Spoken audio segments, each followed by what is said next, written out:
आपेक्षिकता सिद्धांत relativity theory संक्षेप में ये है कि निरपेक्ष गति तथा निरपेक्ष त्वरण का अस्तित्व असंभव है, अर्थात निरपेक्ष गति एवं निरपेक्ष त्वरण शब्द वस्तुतः निरर्थक है। यदि निरपेक्ष गति का अर्थ होता तो वो अन्य पिंडों की चर्चा किए बिना ही निश्चित हो सकती, परंतु सब प्रकार से चेष्टा करने पर भी किसी पिंड की निरपेक्ष गति का पता निश्चित रूप से प्रयोग द्वारा प्रमाणित नहीं हो सका है, और अब तो आपेक्षिकता सिद्धांत बताता है कि ऐसा निश्चित करना असंभव है। आपेक्षिकता सिद्धांत से भौतिकी में एक नए दृष्टिकोण का प्रारंभ हुआ। आपेक्षिकता सिद्धांत के आने से भौतिकी के कतिपय पुराने सिद्धांतों का दृढ़ स्थान दिख गया और अनेक मौलिक कल्पनाओं के विषय में सूक्ष्म विचार करने की आवश्यकता दिखाई देने लगी। विज्ञान में सिद्धांत का कार्य प्रायः ज्ञात फलों को व्यवस्थित रूप से सूत्रित करना होता है और उसके बाद उस सिद्धांत से नए फलों का अनुमान करके प्रयोग द्वारा उन फलों की परीक्षा की जाती है। आपेक्षिकता सिद्धांत इन दोनों कार्यों में सफल रहा है। 19वीं शताब्दी के अंत तक भौतिकी का विकास न्यूटन प्रणीत सिद्धांतों के अनुसार हो रहा था। प्रत्येक नए आविष्कार अथवा प्रायोगिक फल को इन सिद्धांतों के दृष्टिकोण से देखा जाता था और आवश्यक नई परिकल्पनाएं बनाई जाती थी।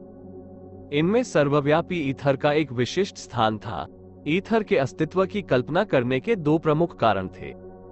प्रथम तो विद्युत चुंबकीय तरंगों के कंपन का एक स्थान से दूसरे स्थान तक प्रसरण होने के लिए ईथर जैसे माध्यम की आवश्यकता थी।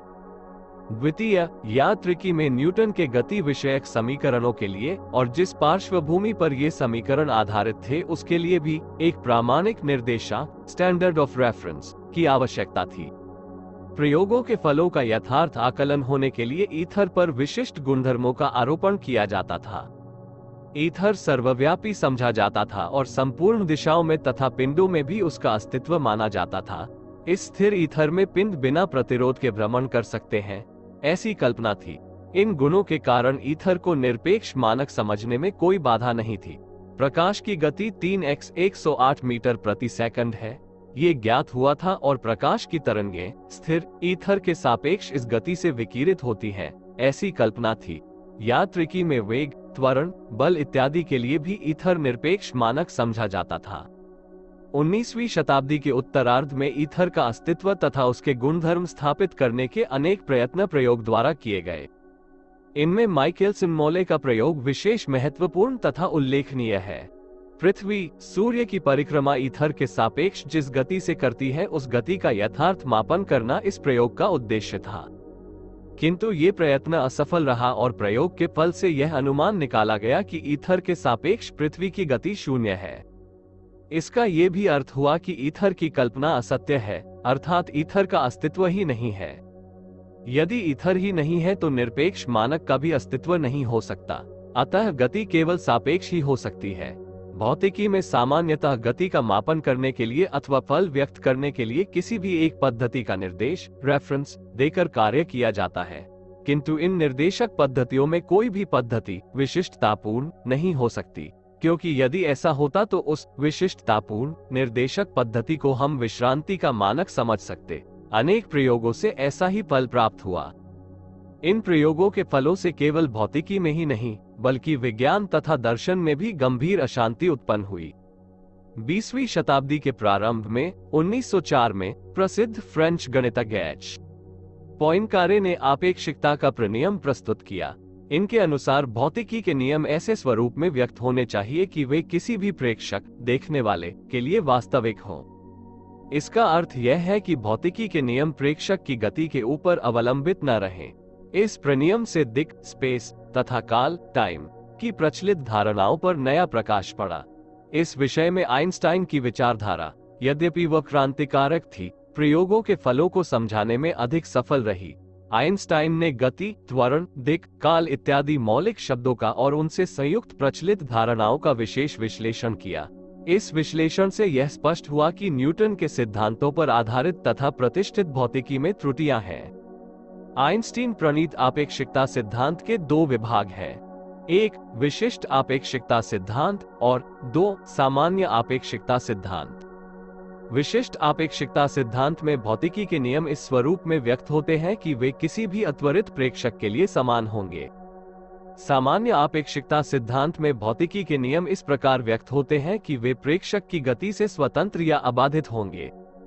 विशिष्ट आपेक्षिकता सिद्धांत का विकास 1905 में हुआ और सामान्य आपेक्षिकता सिद्धांत का विकास 1915 में। आपेक्षिकता सिद्धांत अथवा सापेक्षिकता का सिद्धांत, अंग्रेजी थ्योरी ऑफ रिलेटिविटी, या केवल आपेक्षिकता, आधुनिक भौतिकी का एक बुनियादी सिद्धांत है जिसे एल्बर्ट आइंस्टीन ने विकसित किया और जिसके दो बड़े अंग हैं, विशिष्ट आपेक्षिकता स्पेशल रिलेटिविटी और सामान्य आपेक्षिकता जनरल रिलेटिविटी। फिर भी कई बार आपेक्षिकता या रिलेटिविटी शब्द को गैलीलियन इनवेरियंस के संदर्भ में भी प्रयोग किया जाता है। थ्योरी ऑफ रिलेटिविटी नामक इस शब्द का प्रयोग सबसे पहले सन 1906 में मैक्स प्लैंक ने किया था। यह अंग्रेजी शब्द समूह relative theory, German relative theory से लिया गया था, जिसमें यह बताया गया है कि कैसे ये सिद्धांत प्रिंसिपल ऑफ रिलेटिविटी का प्रयोग करता है। इसी पेपर के चर्चा संभाग में अल्फ्रेड बुकरर ने प्रथम बार थ्योरी ऑफ रिलेटिविटी, जर्मन रिलेटिविटाट्स थियरी का प्रयोग किया था। 2-3 हुआ। इसका प्रतिपादन सन 1905 में आइंस्टीन ने अपने एक शोधपत्र on the electrodynamics of moving bodies में की थी। विशिष्ट सापेक्षता दो परिकल्पनाओं पोस्टुलेट्स पर आधारित है जो शास्त्रीय यांत्रिकी क्लासिकल मैकेनिक्स के संकल्पनाओं के विरुद्ध उल्टे है। भौतिकी के नियम एक दूसरे के सापेक्ष एक समान यूनिफॉर्म गति कर रहे सभी निरीक्षकों के लिए समान होते हैं। गैलीलियो का सापेक्षिकता का सिद्धांत। 2 निर्वात में प्रकाश का वेग सभी निरीक्षकों के लिए समान होता है, चाहे उन सब की सापेक्ष गति कुछ भी हो, चाहे प्रकाश के स्रोत की गति कुछ भी हो। विशिष्ट आपेक्षिकता के सिद्धांत से निकलने वाले परिणाम आश्चर्यजनक है। इनमें से कुछ इस प्रकार है। किसी स्थिर घड़ी की अपेक्षा एक गतिशील घड़ी धीमी चलती है। Time deletion, time dilation. किसी निरीक्षक के सापेक्ष किसी दिशा में गतिशील वस्तुओं की लंबाई उस दिशा में घट जाती है। Length contraction. दो घटनाएं जिन्हें कोई निरीक्षक का एक साथ साइमल्टेनियस घटित होता हुआ देखता है, किसी दूसरे निरीक्षक को वे एक साथ घटित होती हुई नहीं दिखेंगी यदि दूसरा निरीक्षक पहले के सापेक्ष गतिशील है। Relativity of simultaneity. द्रव्य और ऊर्जा तुल्य है, एक को दूसरे के रूप में बदला जा सकता है। इस परिवर्तन में A=mach वर्ग का संबंध लागू होता है। शास्त्रीय यांत्रिकी में गैलीलियो का रूपांतरण गैलीलियन ट्रांसफॉर्मेशंस प्रयुक्त होता है, जबकि विशिष्ट सापेक्षता में लोरेंट्स रूपांतरण लॉरेंट्स ट्रांसफॉर्मेशंस। सामान्य आपेक्षिकता संपादित करें। मुख्य लेख। सामान्य आपेक्षिकता सन 1907 से 1911 के बीच आइंस्टीन द्वारा विकसित आपेक्षिकता सिद्धांत ही सामान्य आपेक्षिकता के नाम से जाना जाता है। ये सिद्धांत निम्नलिखित दो परिकल्पनाओं पर आधारित है। 1 आपेक्षिकता नियम और 2 गुरुत्वाकर्षणीय तथा जड़त्व इनर्शिया पर आश्रित द्रव्यमानों की समानता। लंबाई, दिक्, स्पेस, काल, द्रव्यमान, ऊर्जा इत्यादि के विषय में भौतिकी में जो धारणाएं थी उनमें विशिष्ट आपेक्षिकता सिद्धांत ने सुधार किया। इनके अतिरिक्त भौतिकी के क्षेत्र में अन्य विषय हैं जो उतने ही महत्वपूर्ण हैं, किंतु उनका समावेश विशिष्ट आपेक्षिकता सिद्धांत में नहीं है। बल तथा विद्युत चुंबकीय क्षेत्रों में विशिष्ट आपेक्षिकता सिद्धांत का जैसा उपयोग हो सकता है वैसा गुरुवीय क्षेत्र में नहीं हो सकता। गुरुत्वाकर्षण भौतिकी का एक अत्यंत महत्वपूर्ण विभाग है, अतः स्पष्ट है कि विशिष्ट आपेक्षिकता सिद्धांत को व्यापक बनाने की आवश्यकता है। द्रव्यमान का संबंध भौतिकी में दो प्रकार से आता है। किसी पिंड पर जब बल कार्य करता है तब पिंड का स्थान बदलता है और उसका वेग बदलता है। जब तक बल कार्य करता है तब तक पिंड को त्वरण मिलता है। यांत्रिकी के नियमों के अनुसार बल F, पिंड का द्रव्यमान m और त्वरण a में निम्नलिखित संबंध है। F=ma1। इस समीकरण में जो द्रव्यमान m है उसको जड़त्व या आश्रित अथवा अवस्थितिवीय द्रव्यमान कहते हैं। द्रव्यमान का दूसरा संबंध न्यूटन के गुरुत्वीय क्षेत्र में आता है। न्यूटन द्वारा दिए गए गुरुत्वाकर्षण के सिद्धांत के अनुसार यदि दो द्रव्यमान m1 तथा m2 दूरी r पर हो तो उनके बीच में निम्नलिखित गुरुत्वाकर्षणीय बल F काम करेगा। Display style F equals frac m_1 m_2 r⁻²। इस समीकरण में g गुरुत्वाकर्षण स्थिरांक है। यदि हम m1 को पृथ्वी का द्रव्यमान समझें और m2 को धरती के पास स्थित किसी अन्य पिंड का द्रव्यमान समझें तो समीकरण 2 द्रव्यमान m2 का भार व्यक्त करेगा। न्यूटन की यांत्रिकी में गतिविज्ञान तथा गुरुत्वाकर्षण स्वतंत्र और भिन्न है, किंतु दोनों में ही द्रव्यमान का संबंध आता है। द्रव्यमान के इन दो स्वतंत्र तथा भिन्न विभागों में प्रयुक्त कल्पनाओं का एकीकरण आइंस्टाइन ने अपने सामान्य आपेक्षिकता सिद्धांत में किया। ये ज्ञात था कि जड़त्व पर आश्रित द्रव्यमान समीकरण 1 और गुरुवीय द्रव्यमान समीकरण 2 समान होते हैं। आइंस्टाइन ने द्रव्यमान की इस समानता का उपयोग करके गतिविज्ञान और गुरुत्वाकर्षण को एकरूप किया और सन 1915 ही में व्यापक आपेक्षिकता सिद्धांत प्रस्तुत किया। सामान्य आपेक्षिकता सिद्धांत को गणित में सूत्रित करने की जो पद्धति है वो अन्य पद्धतियों से भिन्न है। इसमें विशेष ज्यामिति का उपयोग किया जाता है जो यूक्लिड की त्रि-आयामी ज्यामिति से भिन्न है। मिन्कोव्स्की ने ये बताया कि यदि विशिष्ट आपेक्षिकता सिद्धांत में दिक् के 3 आयाम तथा समय का चतुर्थ आयाम, इन चारों आयामों को लेकर एक चतुरायाम सतती 4-डायमेंशनल कॉन्टिन्यूअम की कल्पना की जाए तो आपेक्षिकता सिद्धांत अधिक सरल हो जाता है। समक्षणिकता निरपेक्ष नहीं है, ये प्रमाणित किया जा चुका है। इससे न्यूटन प्रणीत दिक् तथा समय की निरपेक्षता और स्वतंत्रता समाप्त हो जाती है।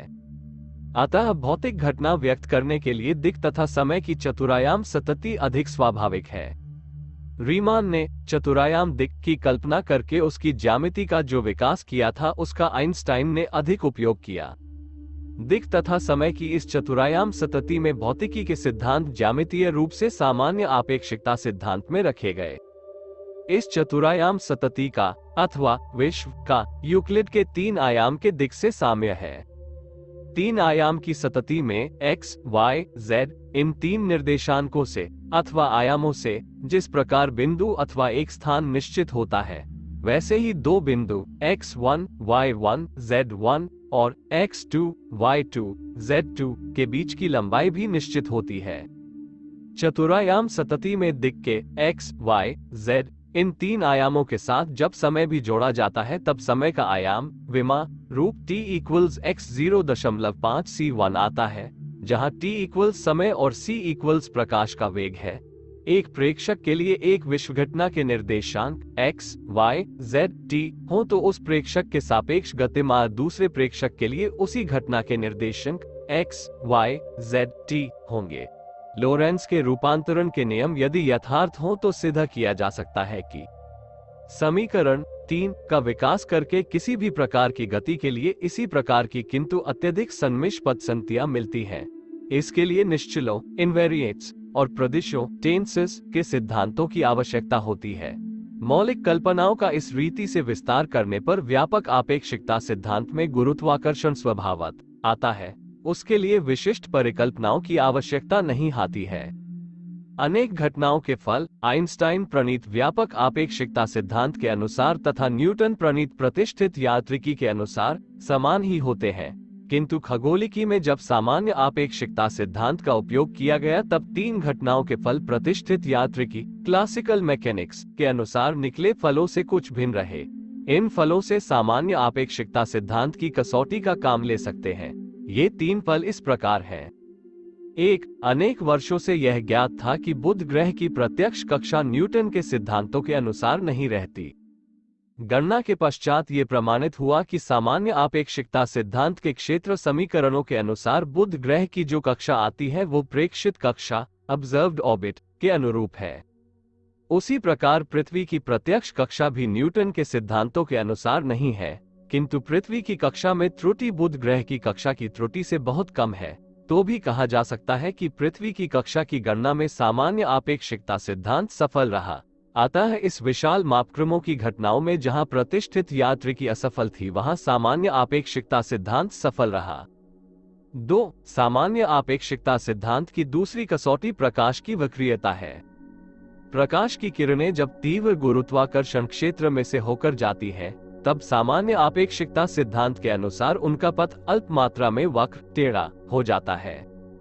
प्रकाश ऊर्जा का ही एक स्वरूप है, अतः ऊर्जा एवं द्रव्यमान के संबंध के अनुसार प्रकाश में भी द्रव्यमान होता है और द्रव्यमान को आकर्षित करना गुरुत्वाकर्षण क्षेत्र का गुण होने के कारण प्रकाश किरण का पथ ऐसी स्थिति में थोड़ी मात्रा में टेढ़ा हो जाता है। इस फल की परीक्षा केवल सर्वसूर्य ग्रहण के समय हो सकती है। किसी तारे का प्रकाश सूर्य के निकट से होकर निकले तो प्रकाश के मार्ग को अल्प मात्रा में वक्र हो जाना चाहिए और इसलिए तारे की आभासी स्थिति बदल जानी चाहिए। सामान्य आपेक्षिकता के इस फल को नापने का प्रयत्न 1919, 1922, 1927, 1947 इत्यादि वर्षों में सर्व सूर्य ग्रहण के समय किया गया। पता चला कि प्रकाश किरण के पथ की मापित वक्रता और व्यापक आपेक्षिकता सिद्ध